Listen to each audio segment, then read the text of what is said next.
Rameswaram cafe bomb blast ಪ್ರಕರಣಕ್ಕೆ ಸಂಬಂಧಪಟ್ಟಂತೆ ಉಗ್ರನ ಸುಳಿವು ಕೊಟ್ಟರೆ 10 ಲಕ್ಷ ಬಹುಮಾನವನ್ನ ಘೋಷಣೆ ಮಾಡಲಾಗಿದೆ.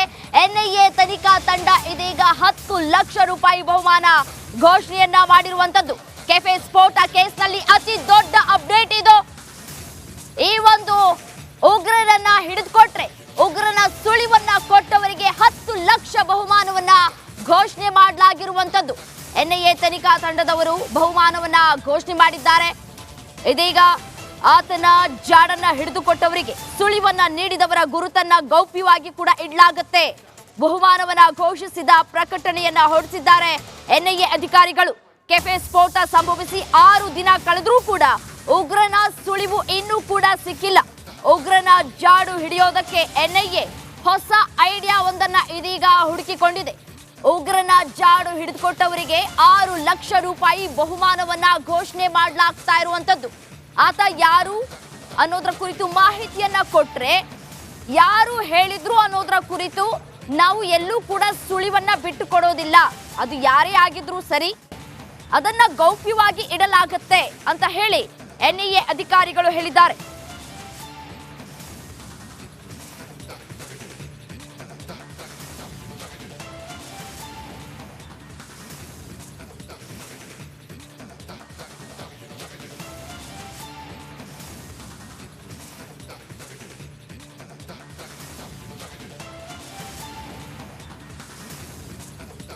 ರಾಜ್ಯವನ್ನೇ ಬೆಚ್ಚಿ ಬೀಳಿಸಿದ ಬಾಂಬ್ ಬ್ಲಾಸ್ಟ್ ಕೇಸ್ ವಿಚಾರಕ್ಕೆ ಸಂಬಂಧಪಟ್ಟಂತೆ ಎನ್ಐಎ ಅಧಿಕಾರಿಗಳು ತನಿಖೆಯನ್ನ ಒಂದ್ ಕಡೆ ನಡೆಸ್ತಾ ಇದ್ದಾರೆ. ಆದ್ರೆ ಉಗ್ರನ ಸುಳಿವು ಇನ್ನೂ ಕೂಡ ಸಿಗ್ತಾ ಇಲ್ಲ. ಈ ಒಂದು ಪ್ರಕರಣ ನಡೆದು 6 ದಿನ ಕಳೆದರೂ ಕೂಡ ಆತನನ್ನ ಪತ್ತೆ ಹಚ್ಚೋದಕ್ಕೆ ಹರಸಾಹಸವನ್ನ ಕೂಡ ಪಡಲಾಗ್ತಾ ಇರುವಂತದ್ದು. ಆತ ಓಡಾಡಿರುವಂತಹ ಎಲ್ಲಾ ಸಿಸಿಟಿವಿಯ ದೃಶ್ಯಾವಳಿಗಳನ್ನ ಕೂಡ ಕಲೆ ಹಾಕಿದ್ದಾರೆ. ಬಸ್ನಲ್ಲಿ ಓಡಾಡಿರುವಂತಹ ದೃಶ್ಯಗಳನ್ನು ಕೂಡ ಕಲೆ ಹಾಕಿದ್ದಾರೆ. ಆದ್ರೆ ಆತ ಯಾರು ಅನ್ನೋದು ಇನ್ನೂ ಕೂಡ ಪತ್ತೆ ಆಗೋದಕ್ಕೆ ಸಾಧ್ಯ ಆಗ್ತಾ ಇಲ್ಲ. ಈ ಹಿನ್ನೆಲೆಯಲ್ಲಿ ತನಿಖೆಯನ್ನ ಚುರುಕುಗೊಳಿಸಲಾಗ್ತಾ ಇರುವಂತದ್ದು. 6 ಲಕ್ಷ ಅಂದ್ರೆ 10 ಲಕ್ಷ ಬಹುಮಾನವನ್ನ ಕೂಡ ಘೋಷಣೆ ಮಾಡಲಾಗಿದೆ.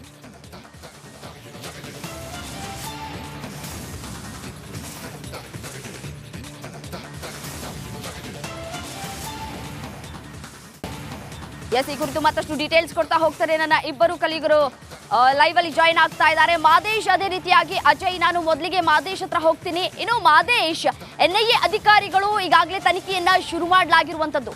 ಎನ್ಐಎ ಏನಂತ ಪ್ರಕಟಣೆಯನ್ನ ಹೊರಡಿಸಿದೆ, ಡೀಟೇಲ್ಸ್ ಕೊಡ್ತಾ ಹೋಗೋದಾದ್ರೆ ಮಾದೇಶ್.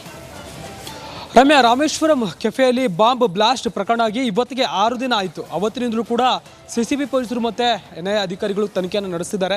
ಅವತ್ತು ಅಂದರೆ 6ನೇ ದಿನ ಕೂಡ ಆ ಒಂದು ಸ್ಥಳದಲ್ಲಿ ಎಲ್ಲ ರೀತಿಯಾದಂಥ ತನಿಖೆಯನ್ನು ನಡೆಸಲಾಗಿತ್ತು. ಅಲ್ಲಿರುವಂಥ CCTV ಫುಟೇಜ್ಗಳನ್ನು ಪರಿಶೀಲನೆ ಮಾಡಿದಂಥ ಸಂದರ್ಭದಲ್ಲಿ ಈ ಒಬ್ಬ ಶಂಕಿತ ಏನಿದ್ದಾನೆ ಅಲ್ಲಿ CCTV ಫುಟೇಜ್ನಲ್ಲಿ ಒಂದಷ್ಟು ರೆಕಾರ್ಡ್ ಕೂಡ ಆಗಿತ್ತು. ಆತನ ಚಲನವಲನ ರೆಕಾರ್ಡ್ ಆಗಿತ್ತು.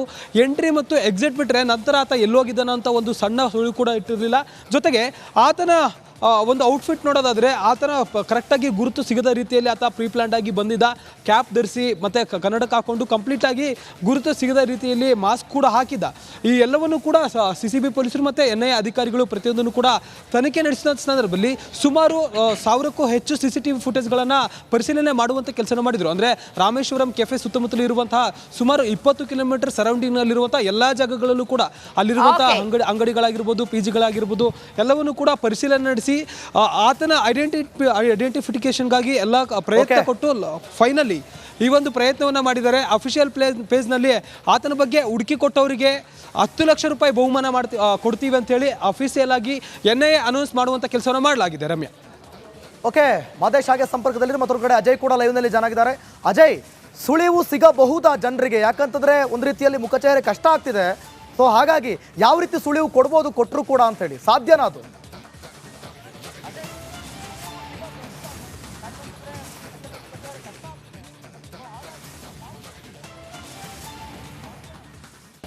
ಖಂಡಿತವಾಗ್ಲೂ ದಿವಿತ್ ಈ ರೀತಿಯಾಗಿ ಸಾಕಷ್ಟು ಬೇರೆ ಬೇರೆ ಕೇಸ್ಗಳಲ್ಲೂ ಕೂಡ NIA ಅಧಿಕಾರಿಗಳು ಇದರಿಂದ ಏನು ಈ ರೀತಿಯಾಗಿ ಫೋಟೋವನ್ನು ಬಿಡುಗಡೆ ಮಾಡಿದ ನಂತರದಲ್ಲಿ ಅಕ್ಯೂಸ್ಗಳು ಸಿಕ್ಕಿರುವಂಥ ಸಾಕಷ್ಟು ಉದಾಹರಣೆಗಳು ಕೂಡ ಇರುವಂಥದ್ದು.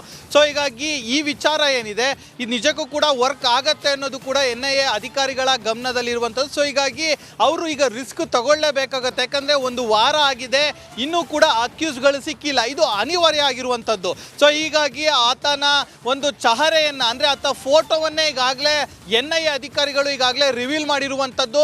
ಕ್ಲಿಯರ್ ಕಟ್ ಆದಂಥ ಫೋಟೋವನ್ನು ರಿವೀಲ್ ಮಾಡಿ 10 ಲಕ್ಷ ಹಣವನ್ನು ಈಗಾಗಲೇ ಘೋಷಣೆಯನ್ನು ಸಹ ಮಾಡಿರುವಂಥದ್ದು. ಯಾಕಂತಂದರೆ ಈತ ಪೊಲೀಸರಿಗೆ ಮಿಸ್ಲೀಡ್ ಮಾಡಿದ್ದಾನೆ.